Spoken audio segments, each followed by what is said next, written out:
Shalom, selamat pagi saudara dan saudariku yang kekasih dalam Tuhan Yesus Kristus. Mari nikmati berkat Tuhan melalui ciptaannya. Mari alami keajaibannya setiap hari.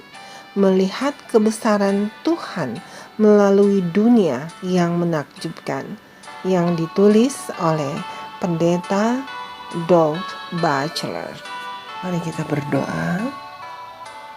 Kembali kami datang kepadamu Bapa di pagi hari yang indah ini. Kami bersyukur limpah terima kasih atas nafas kehidupan yang Kau berikan bagi kami. Pagi ini Bapa, kami siap untuk mendengarkan firman Tuhan melalui renungan pagi dunia yang ajaib. Tolong kami untuk mengerti. Kami butuh tuntunan Roh Kudus-Mu. Dalam nama Tuhan Yesus kami berdoa. Amin. Sejarah Amerika Serikat. Judul renungan hari ini, konvoi kendaraan bermotor lintas benua. Ayat ini terdapat dalam kitab Yesaya 62 ayat 10. Demikian firman Tuhan. Berjalanlah melalui pintu-pintu gerbang, persiapkanlah jalan bagi umat, bukalah jalan raya. Saudaraku, setelah Perang Dunia Pertama, para pemimpin di Washington menjadi prihatin terhadap kondisi jalan negara. Mobil itu masih merupakan penemuan yang relatif baru. Jadi sebagian besar perjalanan lintas benua bergantung pada beberapa jalur kereta api yang melintasi negara-negara bagian Amerika. Departemen Perang Amerika Serikat ingin tahu apakah jalan negara dapat menangani pergerakan unit angkatan darat melintasi negara dari ujung ke ujung. Sebagai ujian adalah konvoi kendaraan bermotor lintas benua. Sekitar 80 kendaraan militer dan 280 tentara melakukan perjalanan besar dari Washington DC ke California. Tanggal mulainya adalah 7 Juli 1919.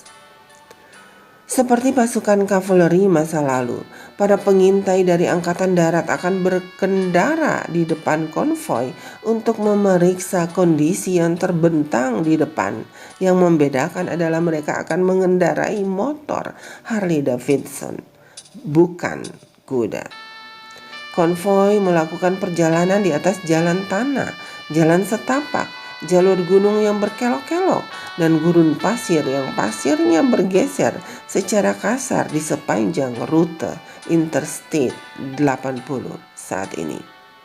Banyak area yang hampir tidak bisa dilewati dan para anggota Angkatan Darat tersebut seringkali harus mendorong atau menarik truk-truk besar di bawah panas matahari musim panas. Kendaraan sering mogok, terjebak di pasir isap dan lumpur, serta tenggelam saat jalan dan jembatan runtuh di bawahnya. Meskipun kesulitan, 62 hari setelah meninggalkan Washington DC, konvoi mencapai San Francisco. Mereka telah menempuh 5.232 km, rata-rata 93 km sehari dengan kecepatan rata-rata dari 9,6 km per jam. Laporan resmi Departemen Perang menyimpulkan bahwa jalan yang ada di Amerika Serikat sama sekali tidak dapat memenuhi kebutuhan lalu lintas saat itu. Salah satu perwira Angkatan Darat di konvoi itu adalah seorang letnan berusia 28 tahun bernama Kolonel Dwight D. Eisenhower, yang kemudian menceritakan bahwa jalan yang mereka lalui itu bervariasi dari rata-rata hingga tidak ada.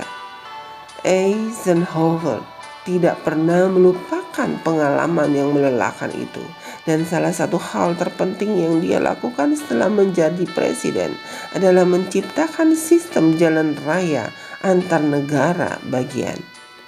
Konstruksi dimulai pada tahun 1956 dan seluruh sistem jalan raya antar negara bagian tersebut sekarang memiliki total jarak sepanjang 75.377 km.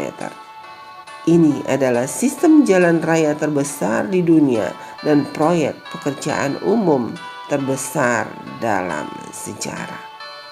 Tahukah saudara bahwa Alkitab berbicara tentang pasukan pekerja jalan raya yang akan melakukan pertemuan di hadapan Tuhan? Ada suara yang berseru-seru, "Persiapkanlah di padang gurun jalan untuk Tuhan. Luruskanlah di padang belantara jalan raya bagi Allah kita." Dalam Yesaya 40 ayat 3. Tidak hanya Yohanes Pembaptis yang menggenapi nubuatan ini, tetapi kita juga dapat membantu membuat jalan lurus yang membimbing orang lain ke surga. Doa kita hari ini, Tuhan, terima kasih atas renungan yang baru saja kami dengar. Bagaimana seruan kedatangan Tuhan dikumandangkan. Tuhan, tolong kami untuk diingatkan, juga menjadikan hidup kami lebih berkenan kepadamu. Manakala kedatangan Tuhan yang kedua kali, kami diangkat masuk ke dalam kerajaan surga. Terima kasih Tuhan, tolong dengar doa kami. Dalam nama Tuhan Yesus kami berdoa. Amin. Saudaraku, demikianlah renungan pagi hari ini. Tuhan Yesus memberkati. Amin.